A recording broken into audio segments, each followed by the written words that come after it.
The agenda this week got a primer on the over-reliance on the neurotransmitter dopamine, got some policy recommendations for how to rein in social media, looked at the state of the war in Ukraine, and retraced footsteps with trailblazing foreign correspondent Hillary Brown. The Agenda's Week in Review begins with writer Elamin Abdelmahmoud on his memoir, Son of Elsewhere. Elamin, let's start from the beginning. How does a nice 12-year-old kid come from Khartoum, Sudan to Kingston, Ontario, Canada? Well, that was not a decision that was in my hands, right? So I didn't make that call. I wasn't like, hey, the city that we choose is Kingston. My dad chose Kingston. So my dad left Sudan 5 years before we did, before me and my mother did. And he came to Canada. He came to Canada and he chose to settle down in Kingston, Ontario. Actually, originally he chose to settle down in Toronto. And then after visiting a friend, he sort of felt like Kingston was a little bit safer. And then we joined him 5 years later. So I came to this country in the year 2000. I didn't know any English whatsoever. And I came and I thought, okay, so this is a new home. Let's get to know it. That's amazing to me that you spoke no English at all. Yeah. Because, of course, you make your living right now speaking and writing very good English. How did you learn English? Through being in Kingston. I mean, like, there's one way to teach someone any kind of skill is to just throw them in the pool and be like, let's see what happens. You might drown, hopefully not. You probably have to learn to swim. And I think that was the circumstance that happened here. Is not only did I learn English, I learned very specific, like, Kingston English. And I'm actually very aware of this now when I talk to other people who are like, hey, you definitely have an accent. And I say, no, I don't. And it's because I have this sort of, Southeastern Ontario accent, this way of speaking that is familiar to you and me, but, everywhere else in the country, it's very different. Why did your dad want to leave in the first place? Leave Sudan. Yeah. Yes, so he went through quite a bit of government pressure after the Bashir government came into power.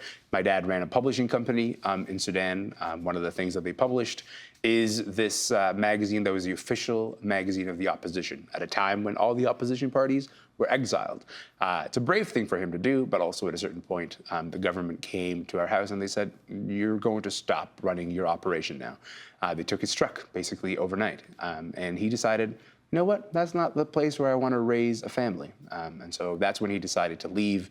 First, he went to Switzerland, and then he came to Canada. Why did you all not leave together? Why did he come first? I think the thought was go somewhere. I mean, this is sort of a very typical immigrant story of, go to a new place, find an apartment, find a job, settle down, and then apply to bring the rest of the family with you. That's makes the process much easier. And also, while you're going through the process of saying, hey, I'm a refugee, I'm a political refugee who's escaped from this country, it's just a little bit easier to address one person as opposed to a whole family. So. That is, when I read the book, that is one of the things that is so resonant because, I have two great-grandfathers who did the exact same thing. Yes. One leaving from Ukraine to London, Ontario, sending for his family 10 years later. 10 years. So this is a very, very familiar story to so many people. Yeah, that's right.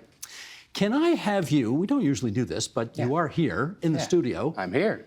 Which is a wonderful thing after 2 years. We don't normally have guests in the studio. Read the prologue, if you would. I would love to. Okay. Thank you for having me read. Not at all. Who wrote this? Was it me? Okay. Yes, sir. All right, let's do this. Elsewhere.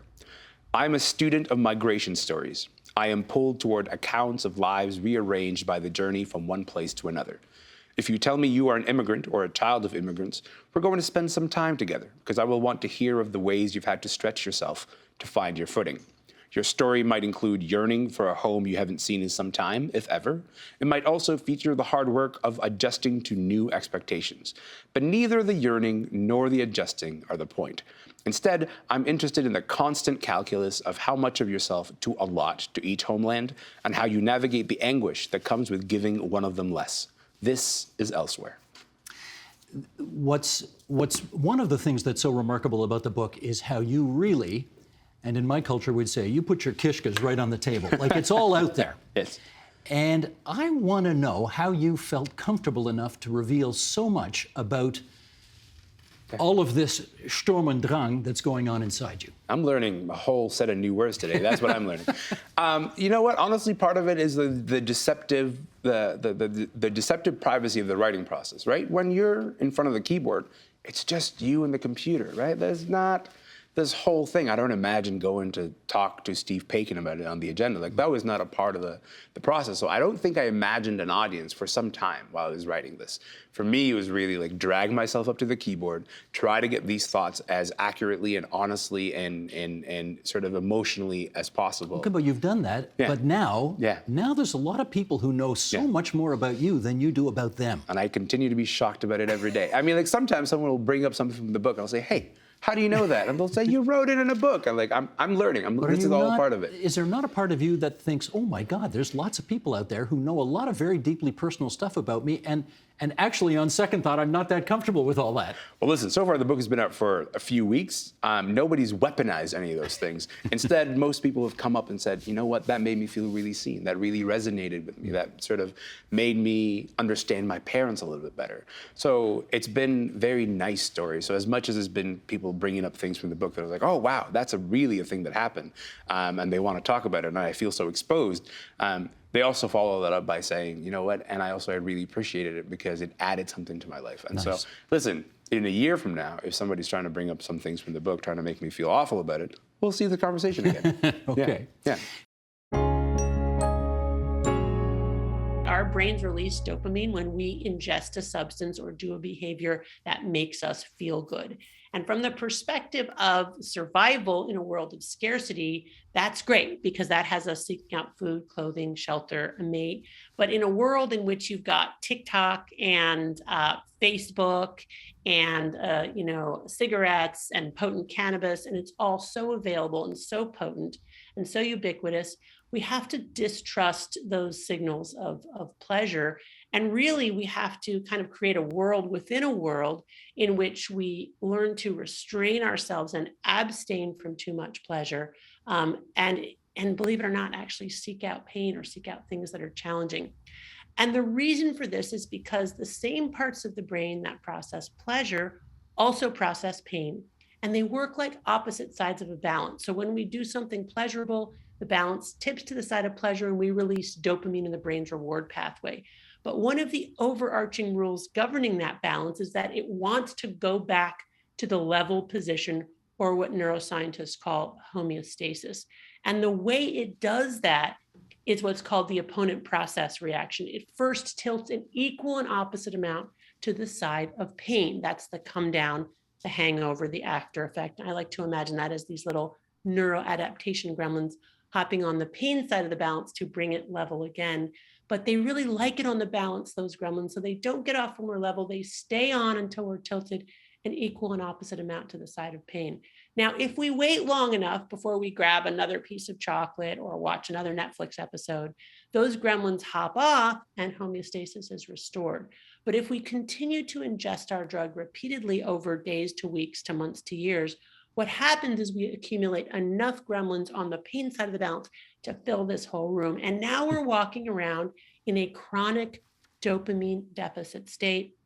We're experiencing the universal symptoms of withdrawal from any addictive substance, which are anxiety, irritability, insomnia, dysphoria, and craving or mental preoccupation with our drug. And now we need to use not to get high, but actually just to level the balance and feel normal. And this is really relevant for all of us, not just those who meet, diagnostic and statistical manual criteria for addiction, because we're all ingesting too many reinforcing drugs and behaviors in all these small myriad ways every day. And the result is that I believe we as individuals and as nations are ending up in this dopamine deficit state where we essentially are really unhappy. We don't know why. We feel guilty for being unhappy. In our unhappiness, we're culturally encouraged to reach for another pleasure. And yet doing that actually further tilts our balance to the side of pain in the long run. So again, the intervention is actually to abstain from our drug of choice, whatever it is, that thing that once we start, we have difficulty stopping. Do it for long enough for those neuroadaptation gremlins to hop off the pain side of the balance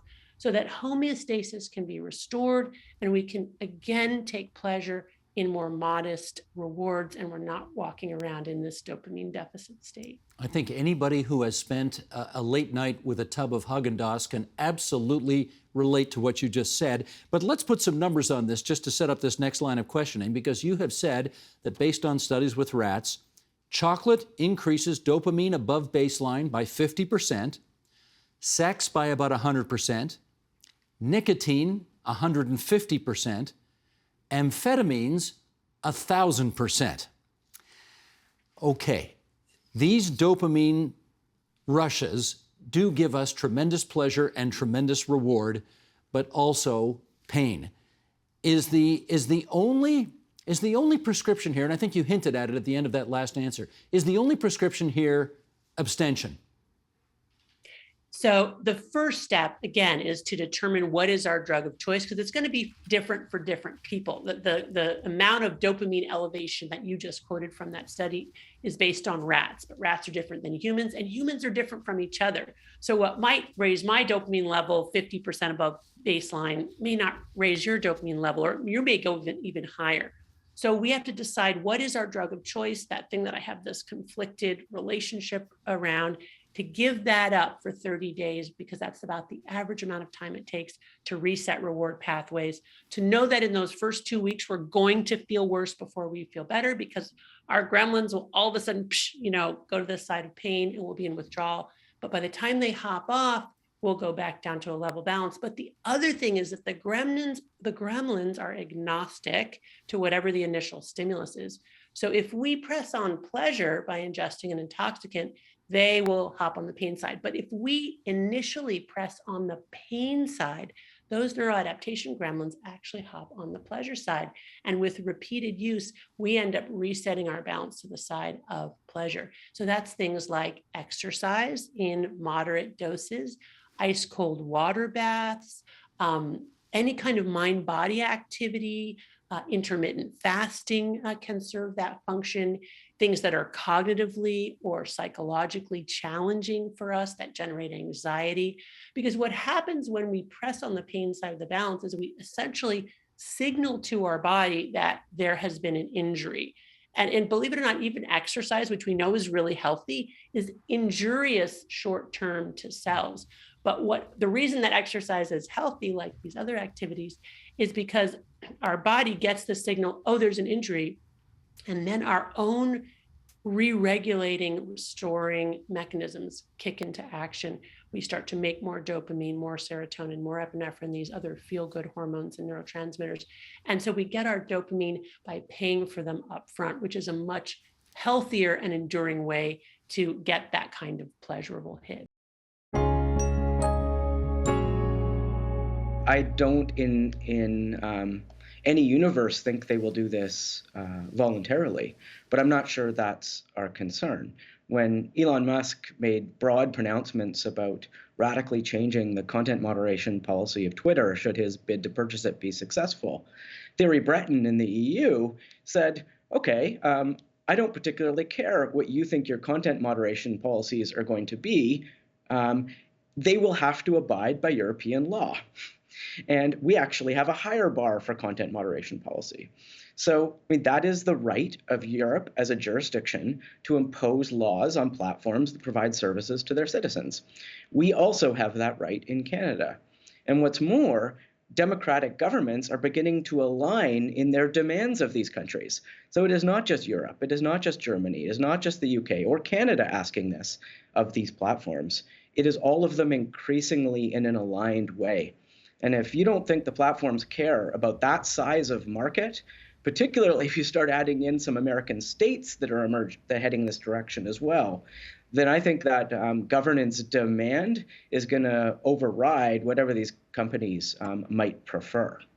Well, Chief Justice, can you sort of play that out for us? I'm interested in how you see this unfolding, because I can certainly imagine massive fights, lawsuits from now till the end of time, or somehow they cooperate. I don't know which way it's going to go. Do you have a feeling about it? Well, I do feel that it will succeed, at least in part. I look back in history when people started regulating motor vehicles when they were first invented, or pick another technology. But anyway, suddenly people said we have to have some rules. We have to have responsible conduct here for how people are operating their motor vehicles. So we're going to put in a whole code of driving, what you have to do. Then we added to that manufacturers' obligations. Manufacturers have to build in safety features. They're held liable if the vehicles are not safe. And you end up with hundreds of thousands of regulations around driving, around motor vehicles, around highway operation, et cetera, et cetera. A whole system is built up and it becomes voluntary. Everybody in the end says yes, for the good of society, for everybody, we have to cooperate on this or the harms will be too great. And there were fights along the way. I remember when I was quite young, the rule came in that people had to wear seatbelts in their cars. Well, there was a huge fight over that, and many people refused. But ultimately, compliance was established. So I can see the same sort of thing happening in this sphere. Now, that argument works if we assume that an actual highway and the information highway are analogous. And many people are going to suggest that they're not. That one of the reasons they love using the internet is because there are no quote-unquote rules of the road, and that they have the constitutional right to be as irresponsible and toxic as they want to be. And you're basically telling them they can't do that. And that is, I'm telling them that because that's the law of Canada. We, under our charter, have free speech, but we cannot use the speech in the way that harms others. That is a basic tenet of Canadian constitutional law. So no, what's wrong now is that people think they have this right to act irresponsibly, to harm others, to do whatever they want. But if you're living in a society, you can't do whatever you want. You cannot use your freedoms in a way that is calculated to harm others. And so that's the basic premise that we're operating on. So the answer to that kind of argument is, sorry, you're living in Canadian society or European society or British society or the society in these particular states in the United States that are regulating this. And sorry, you don't get to do whatever you want if it's going to hurt other people. Do you think it's accurate to say that part of the mission here by Russia is to create global food insecurity? So I have to agree with Alex that, without direct proof, it's hard to know exactly what Putin is thinking. I think what we can say is that if there is a famine as a result of his invasion of Ukraine, he does not seem to be too bothered by it. And certainly he does not seem to be looking for solutions. The concern right now, of course, is that there are mines around Odessa, right? And those mines have been placed there by the Ukrainians. And, so basically the problem is we can't get ships to those ports. And the problem is as well is that there's not enough rail capacity in Ukraine to get all the grain that's there, that's been harvested, out to global markets. So really the most efficient and best way is through these ships. But, Ukraine doesn't want to remove the mines for a number of reasons. I mean, even if Russia is unable to invade some of the ports in either Odessa or the other parts of the country, that the fact is that they will not be, there's concern that if they remove their mines, that the Russians will just simply replace them with their own mines. There's also problems with regards to ensuring shipping and things like this. So, I mean, this is the other part of the story that we do hear less about, is that, the economic devastation on Ukraine as a result of this conflict is going to be bad. The global impact of this is going to be bad. We focus so much on the Russian sanctions and whether or not they're working that sometimes I think that we're not seeing just, this other side of this conflict, which is that, just how hard it's going to be for the Ukrainian people to really live through, the winter of 22-23. Alexander, can you help us understand this? Because, presumably every country around the world, even Russia, wants to make friends. Why would it be in Putin's interest to create a global food shortage, which presumably most of the world would put at Putin's feet? I think he believes that in so doing, it would put pressure on the part of Western governments that would to induce pressure on Ukraine to come to some sort of ceasefire agreement that'll be favorable to Russia. And indeed, Ukraine has resisted those sorts of calls precisely because it feels quite reasonably, in my view, that any such ceasefire would largely benefit Russia insofar as it provide the opportunity to regroup, to reposition itself, and to reconsolidate its military forces. So Putin is happy to perhaps take the blame because at the end of the day, what's really important for him is to try to consolidate territorial control over Ukraine and to split Ukraine away from its Western partners. Okay, let's talk sanctions. Rafal, get us started here. I know there was certainly a sentiment a while ago that said Russia's making a fortune selling its gas all over the world, so let's just not buy their gas and starve them out. And obviously, there are too many Western economies that depend on that, so that strategy was not available. Having said that, are there other sanctions that the West has imposed on Russia that actually do have teeth and are working? Well, this is, again, a great question. It ties into your last one. We have to be mindful of the way that the Russians narrate this conflict as well. And although they've been careful in terms of calling it a special military operation in order to emphasize the fact that this is their sovereign right and that they don't recognize Ukrainian sovereignty over the territories that they're currently fighting over, they really do see it as a global conflict. And economic sanctions against Russia and responses to those sanctions, including the weaponization of food deliveries, is seen as basically fair target and fair game. I was covering the Iranian Revolution.